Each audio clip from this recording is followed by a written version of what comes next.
Que pensent les populations du récent constat de la hausse des prix des denrées de première nécessité? Est-ce une réalité? Nous en parlerons dans cette édition. Dans un communiqué proposant un mécanisme de sortie de crise rendu public ce mercredi, le gouvernement malien s'engage au retour à un ordre constitutionnel normal et à tout mettre en œuvre pour la réussite de la transition.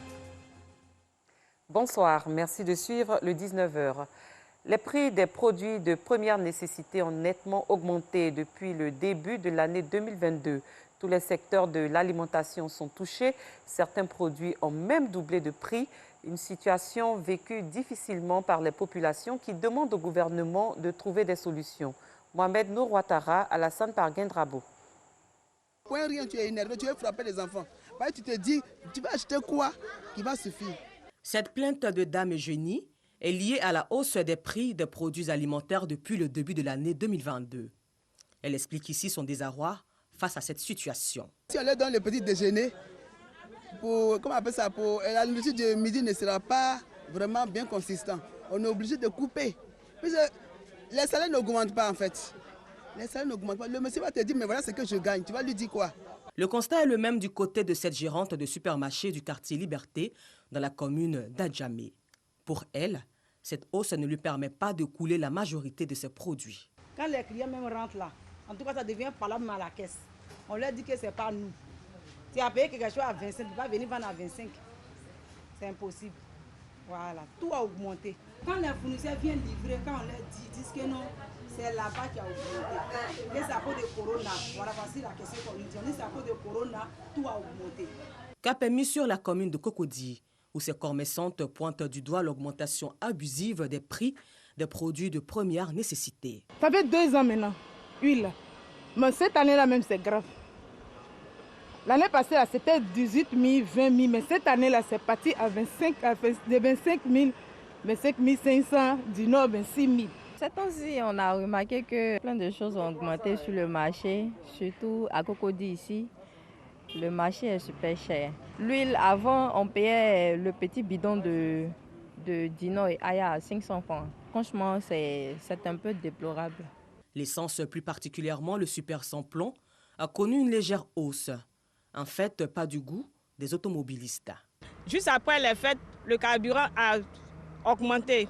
De 615, on se retrouve à 635, ce n'est pas normal. Nous, les consommateurs, nous sommes fatigués des augmentations. Le salaire n'augmente pas et tout augmente. Vraiment, on demande pardon au président de revoir ça. Tous les chauffeurs, il n'y a pas un qui est content de ça. Vous voyez, non? Alors là, on sait ça, vous n'avez qu'à essayer de descendre le prix un peu. Sinon, comme ça, là, c'est trop. Souvent, même moi, je prends carburant 25 000 ici. Je prends 6 heures, je roule jusqu'à 1 heure, 25 000. Comme ça ne peut pas nous arranger. Pour les populations, cette hausse des prix constatée aux sorties des fêtes de fin d'année est très difficile à vivre. Elle demande donc aux autorités de trouver une solution face à cette situation. Ce 6 février marquait la journée internationale de tolérance zéro à l'égard des mutilations génitales féminines. Une journée pour sensibiliser les États et la société civile au sujet de cette pratique et encourager les mesures pour y mettre fin. 200 millions de femmes et de filles ont été victimes de mutilations génitales féminines dans le monde. Et en Côte d'Ivoire, le taux de prévalence est de 38%. Des chiffres qui interpellent des organisations et guides religieux en passent d'apporter leur contribution. Abdoul Gira, Afisiata Karamokodosso. Je vois une dame qui est assise avec un pain noir, avec différentes sortes de couteaux, avec des lames. Je vois du sang. Fatou Bamba, aujourd'hui la quarantaine révolue, n'a rien oublié de cet épisode de sa vie. Je me rappelle de ça comme c'était hier.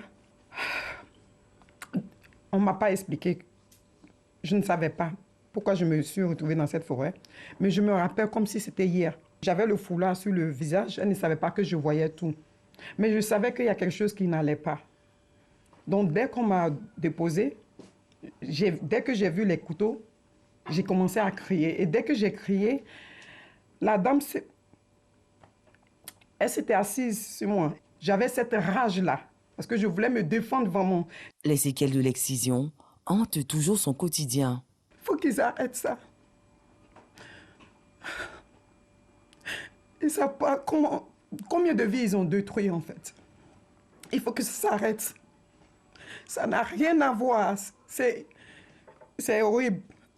Parce que nous, les femmes qui avons été excisées, nous souffrons. Il faut que ça s'arrête. Souvent, je suis là, j'ai des cauchemars. Parce que je me rappelle exactement où ça s'est passé. Je me rappelle du visage de la dame, je me rappelle de tous les couteaux, différentes sortes de couteaux, comment elle les avait bien placés. Le cri de cœur de Fatou, comme celui de toutes les femmes excisées, ne laisse personne de marbre. Guides religieux et organisations mutualisent désormais leurs efforts pour l'éradication de ce fléau. Cette pratique-là, en réalité, n'apporte rien à la femme. Ça cause beaucoup de problèmes. Ne serait-ce que les difficultés pendant l'accouchement. Beaucoup de difficultés qu'ils voient cela et qu'ils abandonnent cette pratique-là qui n'apporte rien en fait à notre religion. Une femme excisée est marquée à vie et elle va porter ces conséquences-là durant toute sa vie. L'Église condamne ces pratiques. Au nord et aussi à l'ouest, dans les pratiques pastorales, il y a de la sensibilisation qui est faite auprès des chrétiens, auprès des populations rurales paysannes, pour qu'on puisse cesser ces pratiques de mutilation et d'incision. L'excision est une pratique traditionnelle néfaste, une pratique en violation des droits humains, une pratique également de santé publique, parce qu'avec tous les problèmes et les conséquences que cela présente, il faut dire que nous devons promouvoir son abandon auprès des communautés pour que la femme soit en intégralité, physiquement bien dans sa chair et dans sa tête. Plus de 200 millions de femmes et de jeunes filles ont subi des mutilations génitales féminines dans le monde, à ce jour selon l'OMS, Organisation mondiale de la santé. Depuis 2012, la journée du 6 février est décrétée Journée internationale de tolérance zéro à l'égard des mutilations génitales féminines. Cette journée vise à intensifier la lutte contre cette pratique qui menace encore plus de 4 millions de jeunes filles. La 8e Légion de la Gendarmerie nationale basée à Mans, région du Tonkui, a honoré récemment ses éléments à la retraite. La cérémonie tenue dans l'enceinte de l'escadron de la ville a réuni les corps de défense et de sécurité ainsi que les proches, parents et amis et connaissance des éléments à la retraite. Gervais Kwasi du bureau régional de RTI Mans.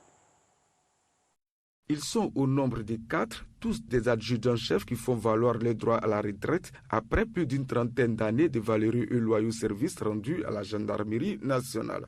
Pour avoir respecté les consignes de la hiérarchie et bien exécuté les tâches à eux confiées, selon la devise de ce corps d'élite pour la patrie et pour la loi, les nouveaux retraités ont reçu des présents en nature et numéraire. 34 ans de gendarmerie, je suis honoré, je suis heureux, puisque après 34 ans de stress et de tout ce qu'on connaît pour le travail que nous fournissons, il n'y a que les sentiments de joie qui m'animent, d'aller m'occuper une bonne fois de ma famille, de mes enfants, de mes amis. Comme conseil, je dis à nos jeunes qui sont encore là de respecter leur hiérarchie.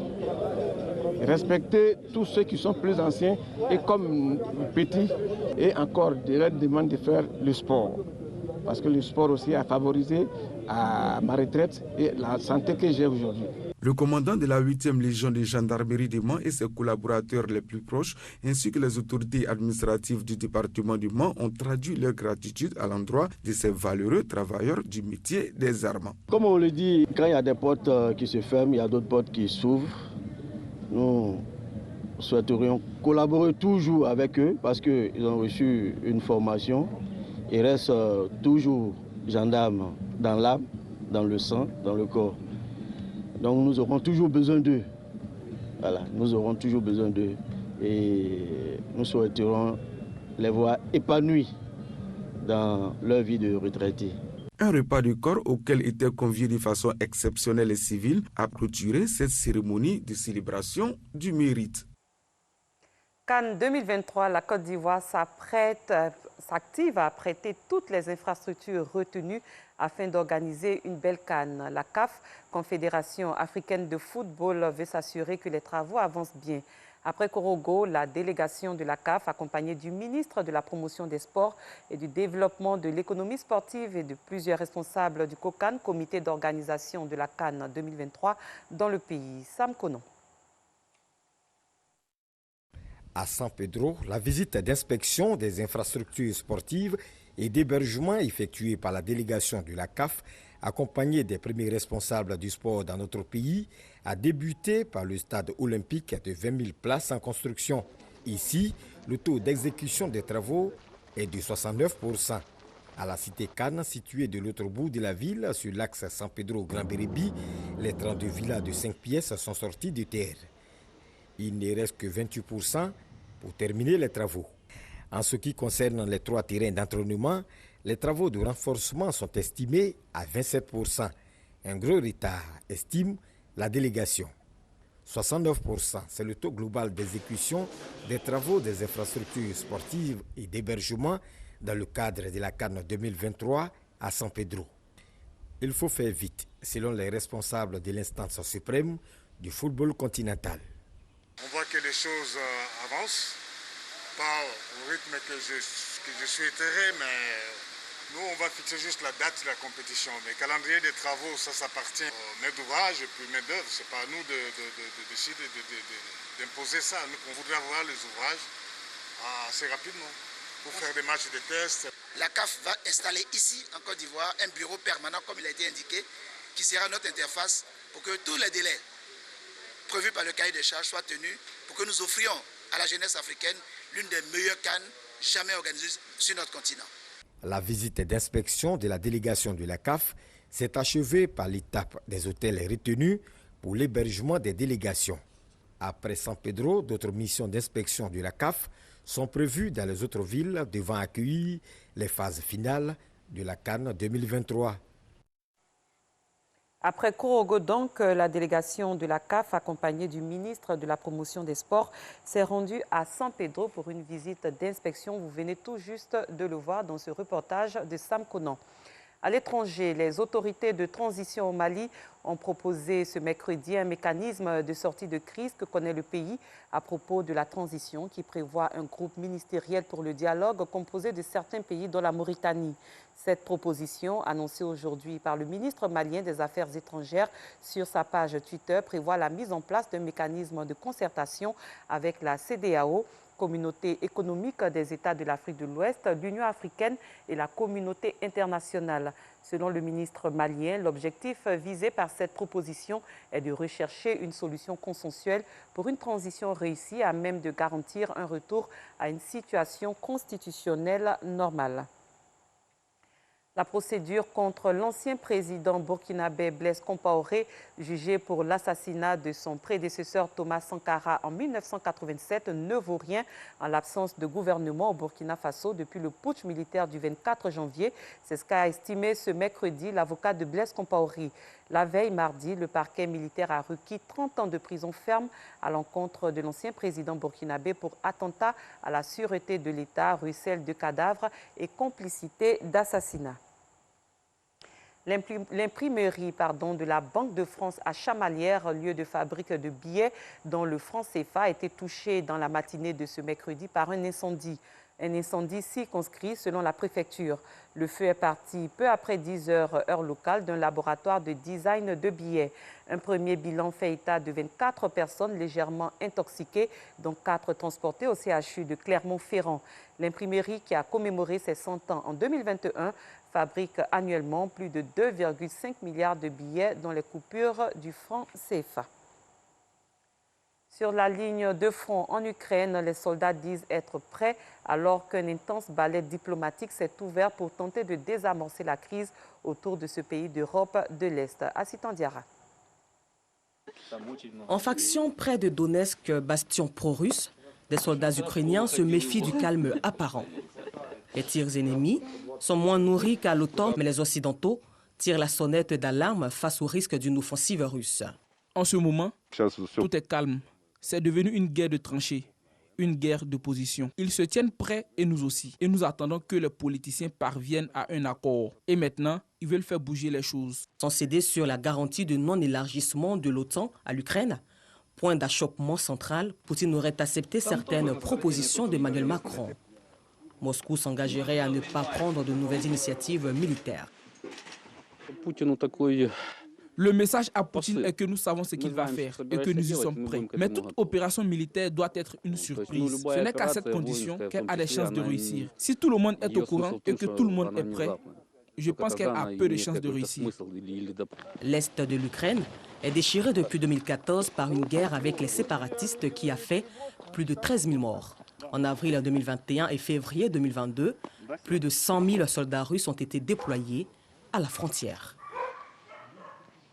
C'était le récit d'Anicette Conan-Blessing. Fin de cette édition. Merci de votre aimable attention. Très bonne soirée. À demain.